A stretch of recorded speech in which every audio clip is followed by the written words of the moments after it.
ఒక భర్తగా, ఒక ప్రేయసిగా, ఒక ప్రియుడిగా నువ్వు ఏ స్థానంలో ఉన్నా సరే నువ్వు చేసే అతిపెద్ద తప్పేంటో నేను చెప్తా. బాగా విను. ఈ వీడియో అయిపోయేలోగా ఒక మంచి ఆలోచనతోని నువ్వు బయటికి వెళ్తావని నేను ఖచ్చితంగా చెప్పగలను.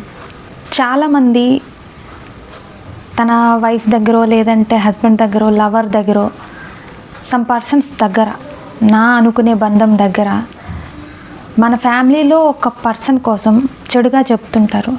అది అమ్మ అయినా కావచ్చు, చెల్లైనా కావచ్చు, నాన్న అయినా కావచ్చు.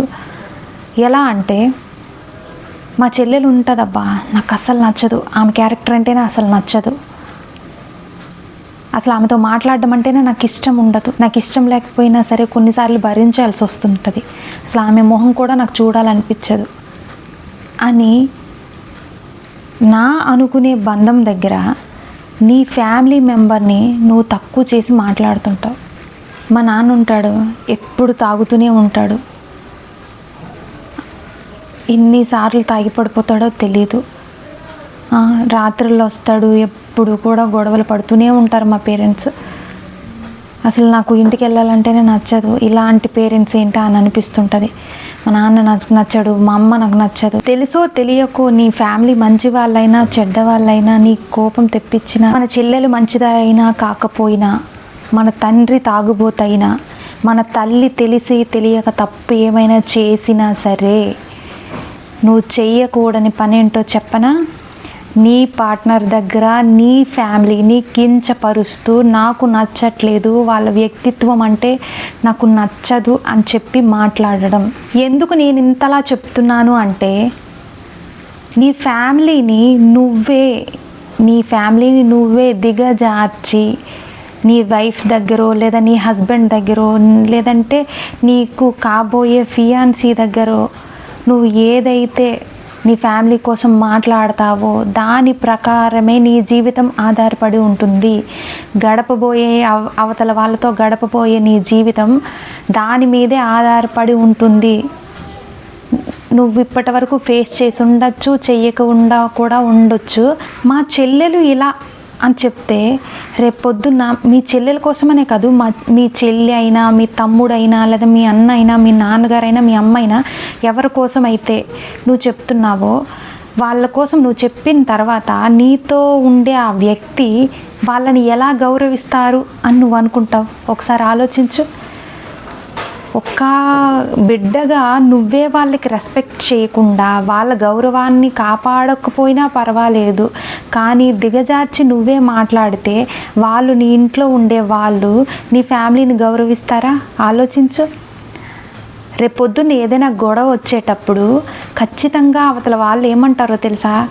మీ అమ్మే అలాంటిది, ఇంక నువ్వు నాకు చెప్తావేంటి, నీ క్యారెక్టర్ అదే అయి ఉంటుంది, అలాగే తిరిగి వచ్చావు, లేదంటే మీ నాన్న ఒక తాగుబోతాడు, మీ ఫ్యామిలీ వరస్ట్ ఫ్యామిలీ, ఇలాంటి ఫ్యామిలీలోకి నేను వచ్చానా అని చాలా దిగజార్చి నీ ఫ్యామిలీని రేపొద్దున పెద్ద పెద్ద గొడవలు అయ్యేటప్పుడు నీ ఫ్యామిలీని రోడ్డు మీద తీసుకెళ్ళి పెట్టేస్తారు. నువ్వు ఏ మాటలైతే ఎక్కువగా అటాచ్ అయిపోయిన తర్వాత నీ ఫ్యామిలీ కోసం నువ్వు ఏదైతే మాట్లాడతావో ఆ మాటలు బేస్ చేసుకొని నీతో ఉండి నీ వైఫ్ అయినా, నీ హస్బెండ్ అయినా నీ ఫ్యామిలీ కోసం కించపరుస్తూ దిగజార్చి మాట్లాడేటప్పుడు ఆ బాధ నిజంగానే అనవసరంగా చెప్పామా, అనవసరంగా మాట్లాడానా, అనవసరంగా స్లిప్ అయ్యానా, టంగ్ స్లిప్ అయిపోయినా, చెప్పేశానా, ఇప్పుడు నాకు నరకం చూపిస్తుంది, లేదంటే నరకం చూపిస్తున్నాడు, మరి నా ఫ్యామిలీని ఇంత దిగజార్చి మాట్లాడుతున్నారు అని చెప్పేసి నీకు చాలా బాధ అనిపిస్తుంది.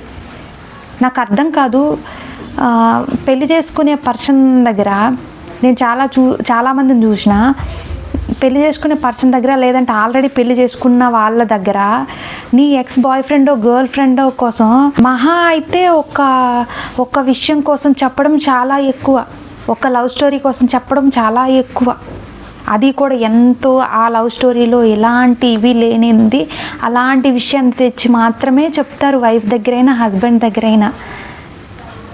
మీకు తెలీదా? ఎంతమంది ఒప్పుకుంటారు చెప్పండి? మన ex girl friend boy friend కోసం చెప్పడానికే మన కట్టుకున్న వాళ్ళ దగ్గర అరే బాబోయ్ ఫ్యూచర్లో ఎలా ఉంటుందో, ఎలా నన్ను ట్రీట్ చేస్తుందో, ఒక గతంలో జరిగిన విషయాన్ని చెప్తే అని 100 సార్లు ఆలోచించి ఆ విషయాలు చాలామంది స్కిప్ చేసేస్తారు. నీకేమైనా లవ్ స్టోరీలో ఉన్నాయా ఇంతకుముందు ఏమైనా అంటే అబ్బాబాబా ఎంత సీక్రెట్గా ఉంచుతారో కూడా తెలీదు. అలాంటిది నీ కన్న వాళ్ళ కోసం లేదంటే నీ తోడబుట్టిన వాళ్ళ కోసం అంత గలీజ్గా ఎట్లా మాట్లాడతారో వాళ్ళని తగ్గించి అని అయితే మాత్రం నాకు అర్థం కాదు. ఇప్పటికైనా తెలుసుకో. ఇకనైనా ఇప్పటి వరకు నువ్వు అలాంటి విషయాలు చెప్పి నిన్ను బాధ పెట్టించుకొని ఉన్నావేమో, కానీ ఒకవేళ ఇప్పటి వరకు మాత్రం ఒక్క మాట అయినా నువ్వు చెప్పుకోకుండా ఉంటే నువ్వు చాలా గుడ్ అని నేను అంటాను. ఎందుకంటే నీ ఫ్యామిలీ కోసం నువ్వే తక్కువ చేసి మాట్లాడితే నీ ఫ్యూచర్లో నడిచేది ఒకటి. అవతల వాళ్ళు నెగ్గడం కోసం నీ ఫ్యామిలీని తొక్కుకుంటూ మాట్లాడుకుంటూ కించపరుస్తూనే ముందుకెళ్తారు. అప్పుడు నువ్వు సఫర్ అవ్వకుంటూ అడ్జస్ట్ అవుతూనే ముందుకెళ్ళాల్సి ఉంటుంది. అయితే కావాలి అనుకుంటూ అట్లా అడ్జస్ట్ అవుతూ వెళ్ళాలి, వద్దు అనుకుంటే అదే వంక చూపించి విడిపోయిన వాళ్ళు చాలామంది ఉన్నారు. కాబట్టి ఇకనైనా జాగ్రత్త పడు అని మాత్రమే నేను చెప్పగలను.